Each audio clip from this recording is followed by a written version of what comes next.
सभी को नमस्कार। प्रिय विद्यार्थियों, स्वागत है आपका हमारे यूट्यूब चैनल पर। तो डियर स्टूडेंट, इस वीडियो में हम अध्ययन करेंगे कक्षा 6 की जो विज्ञान विषय की आपके पाठ्य पुस्तक है, इसके पाठ संख्या 11 हमारे चारों ओर वायु। इस पाठ का संपूर्ण सॉल्यूशन इस वीडियो में हम करने वाले हैं। प्रिय विद्यार्थियों, आपसे रिक्वेस्ट है वीडियो को शुरू से लेकर लास्ट तक आप पूरा देखिएगा, जिससे आपको ये वीडियो अच्छे से समझ में आ जाए और आपके सारे जो है प्रश्नों का सॉल्यूशन इस वीडियो में मिल जाएगा। तो साथियों, शुरू करते हैं। सबसे पहले देखते हैं अभ्यास के प्रश्न। इसके तहत प्रश्न 1 को हम देखते हैं, वायु के संघटक क्या हैं? तो इसका उत्तर आपको लिखना है।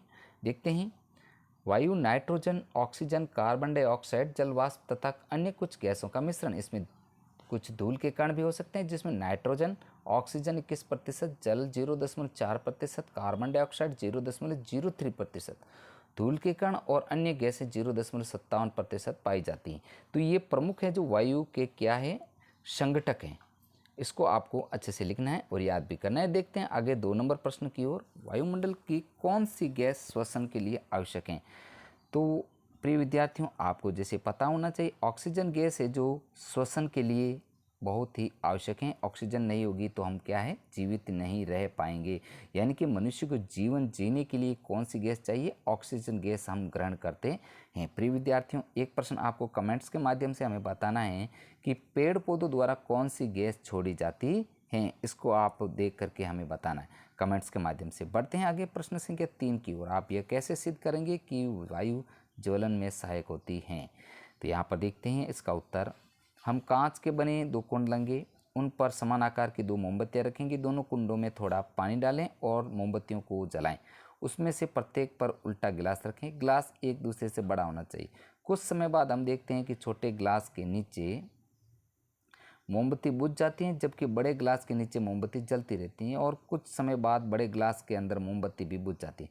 पानी का स्तर दोनों गिलास के अंदर ऊपर उठ जाता है। यह सब ऑक्सीजन जो जलने का समर्थन करता है, जो कि हवा में मौजूद हैं। उस छोटे गिलास के नीचे की मोमबत्ती पहले बुझ जाती है, क्योंकि उसमें कम मात्रा में ऑक्सीजन होती है और बड़े गिलास में बड़ी मात्रा में ऑक्सीजन थी, इसलिए बड़े गिलास के नीचे मोमबत्ती कुछ और समय बाद बुझ गई। हम जानते हैं कि वायु का एक घटक है जो कि ऑक्सीजन है, जलने में सहायक हैं। तो प्रिय विद्यार्थियों, बढ़ते हैं आगे प्रश्न संख्या 4 की ओर। आप यह कैसे दिखाएंगे कि वायु जल में घुली होती है? इसका उत्तर आपको लिखना है कि एक गिलास बीकर में थोड़ा पानी लें और इसे धीरे से गर्म करें। पानी गर्म होने से पहले बीकर के भीतरी दीवारों को निहारता है। छोटे बुलबुले दीवारों से चिपके हुए दिखाई देते हैं। ये हवा के बुलबुले पानी में घुलने वाली हवा की तरह होते हैं। पानी गर्म करने पर ये बुलबुले बाहर निकल आते हैं और बीकर की दीवारों पर चिपक जाते हैं। इस प्रकार जो है वायु जल में घुल जाती है। प्रिय विद्यार्थियों, प्रश्न संख्या 5 को हम देखते हैं। रुई का ढेर जल में क्यों सिकुड़ जाता है? उत्तर लिखिए। तो इसका उत्तर है, रुई के तंतुओं के बीच हवा मौजूद होती है, जिसके परिणाम स्वरूप रुई जो है सूज जाती है। लेकिन जब कपास की ऊन की गांठ में पानी मिलाया जाता है तो रुई के तंतुओं के बीच की हवा बाहर निकल जाती है और उसका स्थान पानी द्वारा लिया जाता है।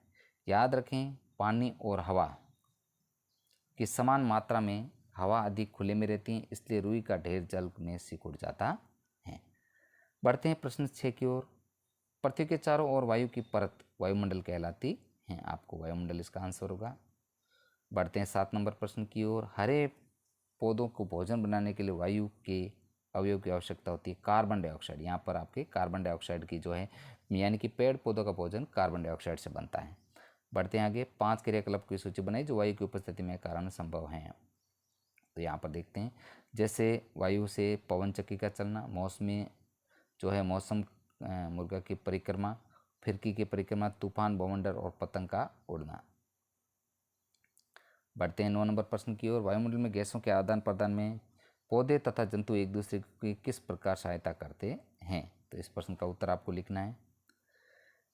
हवा के अन्य घटकों के साथ ऑक्सीजन और कार्बन डाइऑक्साइड गैस भी मौजूद है। जीवित जो है जीव, पौधे और जानवर हवा से ऑक्सीजन लेते हैं, वे इसका इस्तेमाल कर सकते हैं और हवा में कार्बन डाइऑक्साइड छोड़ते हैं। हरे पौधे अपना भोजन को संश्लेषण क्रिया द्वारा संश्लेषित करते हैं और ऑक्सीजन को एक उत्पाद के रूप में छोड़ते हैं। इस तरह से जानवर और पौधे वायुमंडल में गैसों के आदान प्रदान से एक दूसरे की मदद करते हैं। इससे विभिन्न घटकों में संतुलन बना रहता है।